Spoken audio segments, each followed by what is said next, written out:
કારણ કે દિન પ્રતિદિન ચોમાસાની અંદર પણ આ પરિસ્થિતિ હતી, મગફળીના પાકમાં આપણને ખૂબ નુકસાન આવ્યું અને ખેડૂત ત્રાહિમામ થઈ ગયો છે।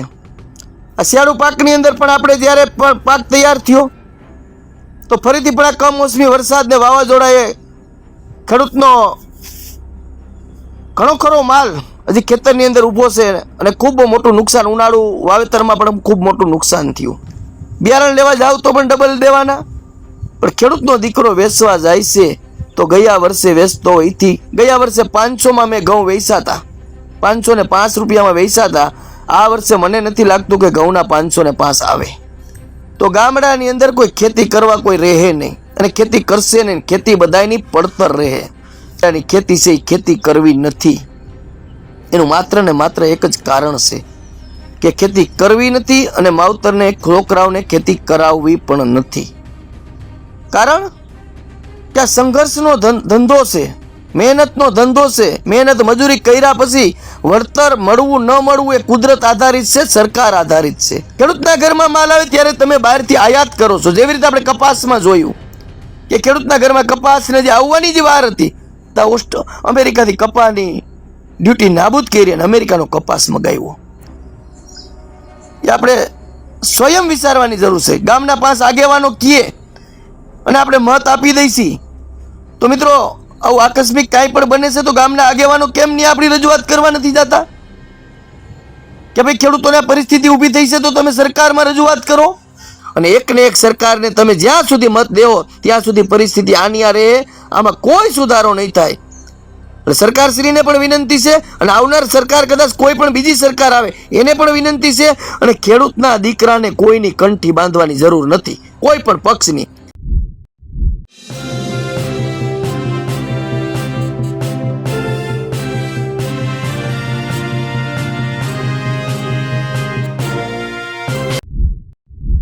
જે રીતે વાવાઝોડું આવ્યું છે અને જે રીતે ખેડૂતોને વ્યાપક નુકસાન થયું છે તેને લઈને હવે વિવિધ ખેડૂત આગેવાનો સરકારની માંગ કરી રહ્યા છે કે નિશ્ચિત વ્યવસ્થા બનાવવામાં આવે।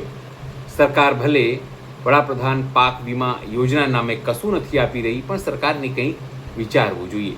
એ પૈકીના એક ખેડૂત આગેવાન છે નિલેશ પટેલ। તેઓ આવા મુદ્દાઓ પર સરકારને સલાહ પણ આપતા હોય છે અને આવા મુદ્દાઓ પર ખેડૂતોની પીડા પણ વ્યક્ત કરતા હોય છે।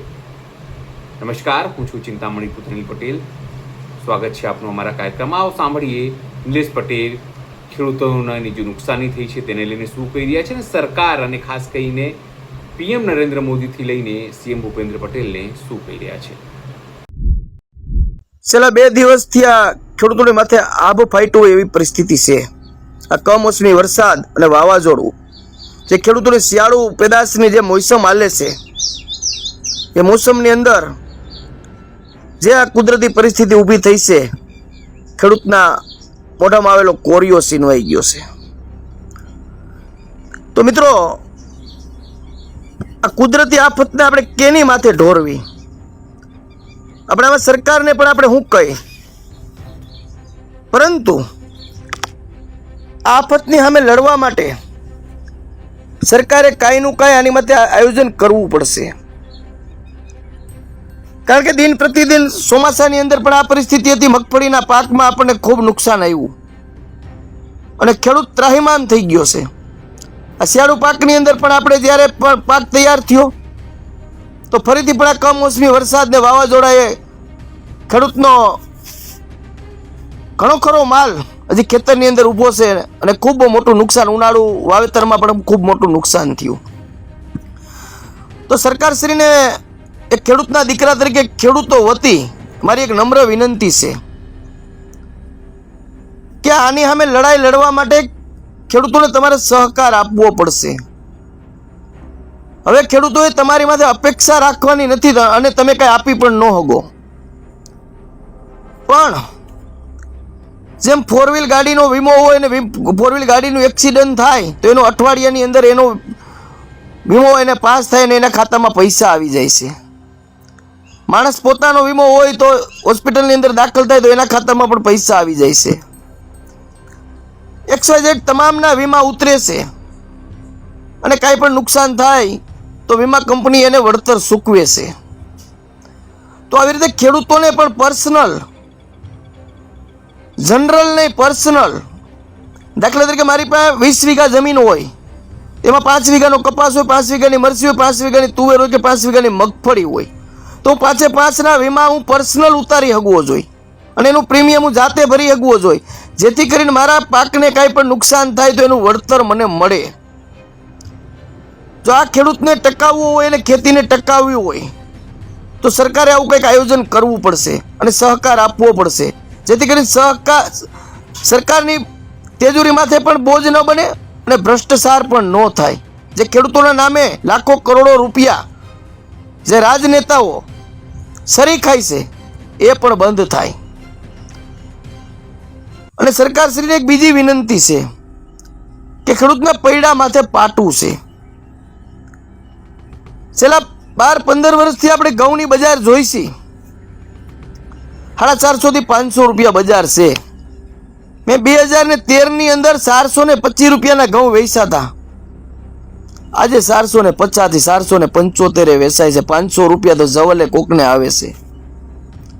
અને કોઈ એવી એકાદો હારો લોટ આવ્યો હોય એને કદાચ 600 રૂપિયે વેપારીઓ ખરીદે અને એ સોશિયલ મીડિયાની અંદર ચડાવે કે ઘઉંના ભાવ 600 રૂપિયા આવે છે. પણ મિત્રો, કેટલા ટકા તમે 600 રૂપિયામાં ઘઉં ખરીદો છો?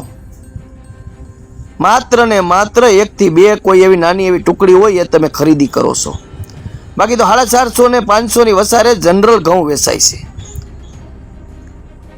તમામ વસ્તુના ભાવ 2 થી 3 ગણા થયા છે.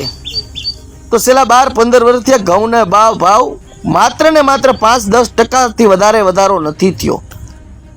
ખાતરના ભાવ ડબલ 3 ગણા થયા, દવાના ભાવ ડબલ 3 ગણા થયા, મજૂરી કામના ડબલ 3 ગણા થયા, ડીઝલના ભાવ ડબલ થયા. તમામ વસ્તુના બિયારણ લેવા જાવ તો પણ ડબલ દેવાના. પણ ખેડૂતનો દીકરો વેચવા જાય છે તો ગયા વર્ષે વેચતો હોય એથી ગયા વર્ષે 500માં મેં ઘઉં વેચ્યા હતા, 505 રૂપિયામાં વેચ્યા હતા. આ વર્ષે મને નથી લાગતું કે ઘઉંના 505 આવે. આ પરિસ્થિતિ ખેડૂતની છે. તો મિત્રો, આની સામે ખેડૂત ક્યાં સુધી ટકશે, ક્યાં સુધી સંઘર્ષ કરશે? આ ખેતી અને ખેડૂત બંને ભાંગી ગયા. જો આમાં સરકાર શ્રી ધ્યાન નહીં દે તો 140 કરોડ વસ્તી ધરાવતો આ દેશ, એમાં 60 થી 70% ખેતી આધારિત આ દેશની જનસંખ્યા છે. પછી ખેડૂત હોય કે ખેત મજૂર હોય, સ્વાભાવિક છે ખેત મજૂરી વધે, કારણ કે તમામ વસ્તુ મોંઘવારી હોય તો એને પણ ભરણ પોષણ પોતાનું રોડવવા માટે, ઘરને ચલાવવા માટે મોંઘવારીના હિસાબે એને પણ મજૂરી વધારવી પડે. એ આપણે સ્વીકારી છીએ. ખેડૂત પાસેથી મજૂર પણ વધારે મજૂરીની ભાગની અપેક્ષા રાખે છે. હવે ખેડૂતને ક્યાંય વધારે આવે એવી અપેક્ષા છે નહીં. ખેડૂતને ગયા વર્ષ કરતાં પણ આ વર્ષે સસ્તું વેચવું પડે છે. આ દિન પ્રતિદિન આ ખેતી ભાંગવાની છે, ગામડા ભાંગવાના છે. આજે મારું જામકુણા તાલુકાનું બાલાપર ગામ છે, 250 ખોયડાનું ગામ છે મારું. એમાં દર વર્ષે હું જોઉં છું 2 થી 5 ઘરને તાળા લાગે છે. કારણ કે ખેતીની અંદર કોઈ ખેતી કરવા કોઈ ખુશી નથી, કરાવવા પણ કોઈ ખુશી નથી. બધા એના છોકરા બહાર છે, પોતપોતાની રીતે વ્યવસાય ધંધા કરે છે અને અહીંયા ગઈઢા ખેતીનું કામ રોડવતા હોય અને એમાંથી એક પણ ગઈઢા કોઈ આકસ્મિક કે કોઈ સમય અનુસાર મૃત્યુ થાય તો એ ઘરને તાળું લાગે છે. 10 થી 15 વર્ષ પછી કે વધીને 20 વર્ષ આ પરિસ્થિતિ રહી તો ગામડાની અંદર કોઈ ખેતી કરવા કોઈ રહે નહીં અને ખેતી કરશે નહીં, ખેતી બધાયની પડતર રહે. આ જ પરિસ્થિતિ રહી. તો જો સરકાર આમાં કોઈ નવી ટેકનોલોજી લાવે અને કંઈ નવો સહકાર આપે તો જે કંઈ આ ગામમાંથી જે શહેરમાં જવાનું જે સિસ્ટમ છે, અને સિસ્ટમ શા માટે છે, કોઈને પોતાનું ઘર કે પરિવાર મૂકીને કોઈને સિટીમાં જવાનો હરખ પણ નથી, શોખ પણ નથી. પણ પરિસ્થિતિનું નિર્માણ થયું છે કે ગામડાની અંદર ખેતી કરતા છોકરાને કોઈ છોકરી દેતું નથી, લગ્ન થતા નથી. અને શા માટે નથી દીકરી દેતા? બાપદાદાની મિલકત છે છતાં પણ કોઈને એમાં ખેતી કરવામાં રસ નથી, કારણ કે આમાં વળતર વધતું નથી. 25,000 30,000માં કે 25,000 રૂપિયામાં નોકરી કરવી છે, શહેરમાં રહેવું છે, પણ ગામડાની અંદર પોતાની બાપ દાદાની ખેતી છે એ ખેતી કરવી નથી. એનું માત્ર ને માત્ર એક જ કારણ છે કે ખેતી કરવી નથી અને માવતરને છોકરાઓને ખેતી કરાવવી પણ નથી. કારણ કે આ સંઘર્ષનો ધંધો છે, મહેનતનો ધંધો છે. મહેનત મજૂરી કર્યા પછી વળતર મળવું ન મળવું એ કુદરત આધારિત છે, સરકાર આધારિત છે. તમે ગમે એટલું માલનું ઉત્પાદન કરો, કા કુદરતી આકસ્મિક આવું કાંઈ પરિસ્થિતિ ઊભી થાય અને કા સરકાર ભાવમાં ઠેકાણા ન હોય તો પણ ખેડૂત શું કરે? હવે આપણે મગફળીનું જોયું. મગફળી જ્યારે શરૂઆતમાં 800 થી માંડીને 1000માં 50% ખેડૂતોની મગફળી માર્કેટિંગ યાર્ડમાં વેચાણી છે. આ તમે ને મેં બધાએ જોયું છે. ત્યારબાદ સરકારે 125 મણ લેખે 1456 રૂપિયામાં ખરીદી ચાલુ કરી.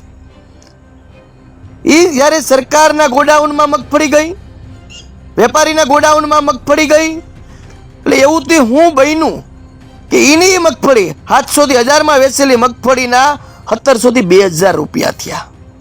મિત્રો મેં તમે બધાએ જોયું 2 મહિનાના 2 અને 1.5 મહિનાના અંતરે જ્યારે ખેડૂત 5 મહિના મથામણ કરી, મજૂરી કરી, ખર્ચો કરી અને કુદરતી પરિસ્થિતિ સામે સંઘર્ષ કરી અને મગફળી જ્યારે તૈયાર કરી અને જ્યારે માર્કેટિંગ યાર્ડની અંદર વેચવા ગયો તો 800 થી 1000ની અંદર મગફળી વેચી છે મિત્રો. અને એ જ મગફળીના 1.5 મહિના પછી 1700 થી 2000 રૂપિયા થયા ભાવ. હવે પાછું એ જ ખેડૂત બિયારણ લેવા જાહે તો મિત્રો ખેડૂતને 3000 નીચે કોઈ બિયારણ આપશે નહીં. તો ખેડૂતને બે બાજુથી માર, વેચવાનું સસ્તું, લેવાનું મોંઘું. અને 1.5 મહિનામાં એવી કઈ પરિસ્થિતિનું નિર્માણ થયું કે મગફળીના સીધા ડબલ ભાવ થયા. જ્યારે ખેડૂતો પાસે, ખેડૂતના ઘરમાં મગફળીનો દાણો પણ નહોતો. કોઈ સરકારમાં કોઈને પાછળ નોંધણીમાં વારો આવ્યો એની હતી, બાકી કોઈ ખેડૂત પાસે મગફળી નહોતી. અને તમામ મગફળી ખેડૂતે પોતાની મગફળી વેચી નાખી હતી. અને સરકારના ગોડાઉનમાં અને વેપારીના ગોડાઉનમાં ગયા, મગફળી ગઈ એટલે ભાવનો ઉછાળો આવ્યો. આ પરિસ્થિતિ મને નથી સમજાણી ને કોઈને સમજાણી નથી અને સરકારે સમજાવી પણ નથી કે 1.5 મહિનાના અંતરમાં આ બધું શું થયું. જો તમે નિકાસ કરી હોય તો જ્યારે ખેડૂતના ઘરમાં માલ આવે ત્યારે નિકાસ કરો. ખેડૂતના ઘરમાં માલ આવે ત્યારે તમે બહારથી આયાત કરો છો. જેવી રીતે આપણે કપાસમાં જોયું કે ખેડૂતના ઘરમાં કપાસને જે આવવાની જે વાર હતી તો અમેરિકાથી કપાસની ડ્યુટી નાબૂદ કરી અને અમેરિકાનો કપાસ મગાવ્યો, જેથી કરીને આપણો કપાસ આજની તારીખ પણ 1500ની માથે ન ગયો. મિત્રો ખેડૂત માથે અન્યાય થાય છે, અત્યાચાર થાય છે. અને ખેડૂત બનીને જે નેતા જે ખેડૂતોના નામે મત માગે છે, ખેડૂતોના નામે રોટલા શેકે છે અને રાજકારણ કરે છે, એ મિત્રો ખેડૂતનો ખ બોલવા તૈયાર નથી. આ ખૂબ વિચાર્યા જેવી વાત છે કે આ પોતાના માટે રાજકારણ કરે છે. કોઈ પણ સમાજનો નેતા હોય, આજે હું પટેલ છું, પટેલનો સમાજનો નેતા હોય તો પણ ભલે અને અન્ય સમાજના નેતા હોય તો પણ ખેડૂતની કોઈ નાતી જાતિ હોતી નથી. ખેડૂત પોતે એક જ્ઞાતિ છે અને એક જાતિ છે. એટલે મિત્રો દરેક ખેડૂતના દીકરાઓને એક નમ્ર વિનંતી છે, અપીલ છે મારી કે કોઈ પણ આગેવાન હોય, સમાજનો હોય કે તમારા ખેડૂતોના નામે મત માગવા આવે તો ત્યારે તમે એને પ્રશ્ન કરો કે ખાતરના ભાવ વધે ત્યારે તમે બોલતા નથી, અમારી મગફળી ઢોલે ટીપાતી હોય ત્યારે પણ તમે બોલતા નથી, છેલ્લા 10-12 વર્ષથી અમારા ઘઉંનો 1 રૂપિયો વધતો નથી તો પણ તમે બોલતા નથી, ડીઝલ પેટ્રોલમાં ભાવ વધે તો પણ તમે બોલતા નથી, અને ચૂંટણી ટાણે તમે મત માગવા આવો છો તો કિસેના આધારે આવો છો. એટલે ખૂબ આપણે ગંભીરતાથી વિચારવાની જરૂર છે અને આપણો કિંમતી મત કોને આપવો એ આપણે સ્વયં વિચારવાની જરૂર છે. ગામના 5 આગેવાનો કીએ અને આપણે મત આપી દઈશી તો મિત્રો આવું આકસ્મિક કાંઈ પણ બને છે તો ગામના આગેવાનો કેમ નહીં આપણી રજૂઆત કરવા નથી જતા કે ભાઈ ખેડૂતોને પરિસ્થિતિ ઊભી થઈ છે તો તમે સરકારમાં રજૂઆત કરો. મિત્રો એવો ટાઈમ એની પાસે પણ નથી. જે 5 આગેવાનો ગામના છે એ પણ એના સ્વાર્થ માટે આગેવાન છે, એને નાના મોટો ક્યાંક ટુકડો મળી જતો હોય, પણ મને કે તમને વાડીએ મહેનત કર્યા સિવાય કોઈ દેવા આવવાનું નથી. અને રાત દિવસ આપણે મહેનત કરીશી, પરસેવો પાડીશી, અને માર્કેટની અંદર આપણે વેચવા જાય છે તો હું આવે છે હું તમે જાણી છીએ.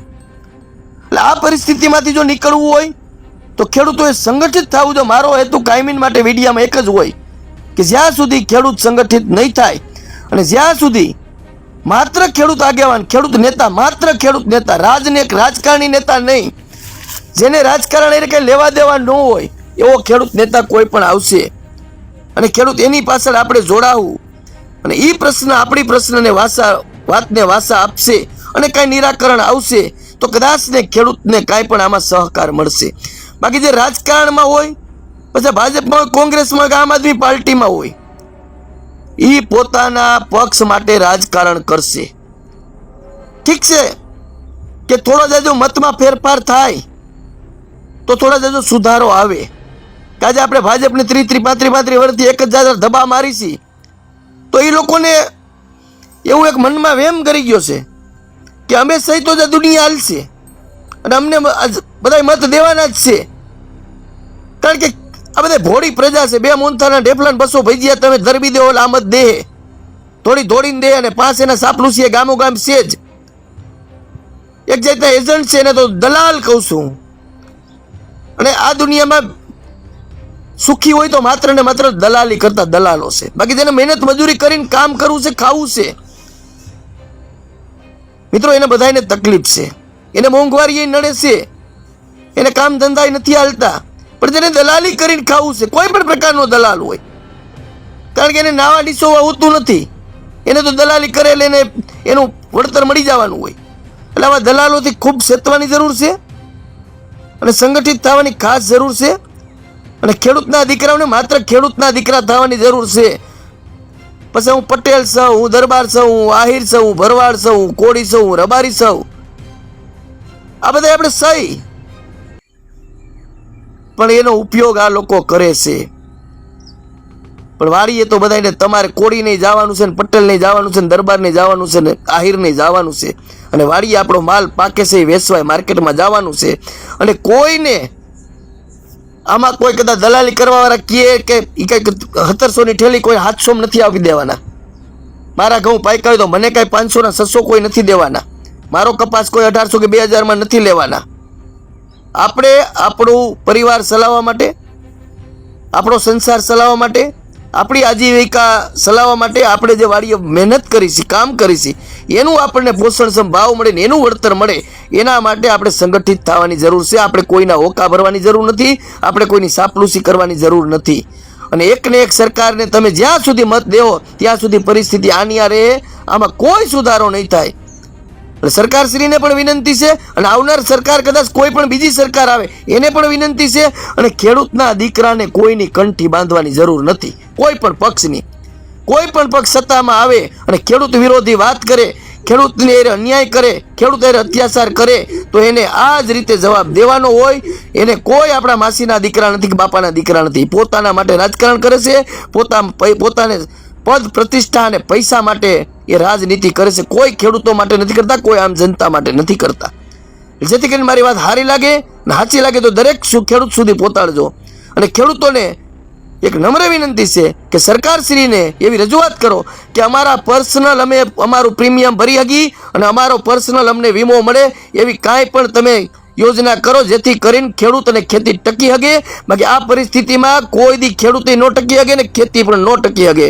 આવું મારું માનવું છે ખેડૂતના દીકરા તરીકે, એક ખેડૂત તરીકે. જય જવાન, જય કિસાન.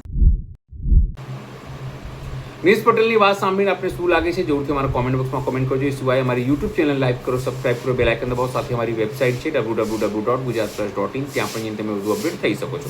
અત્યારે માટે બસ આટલું જ. નમસ્કાર.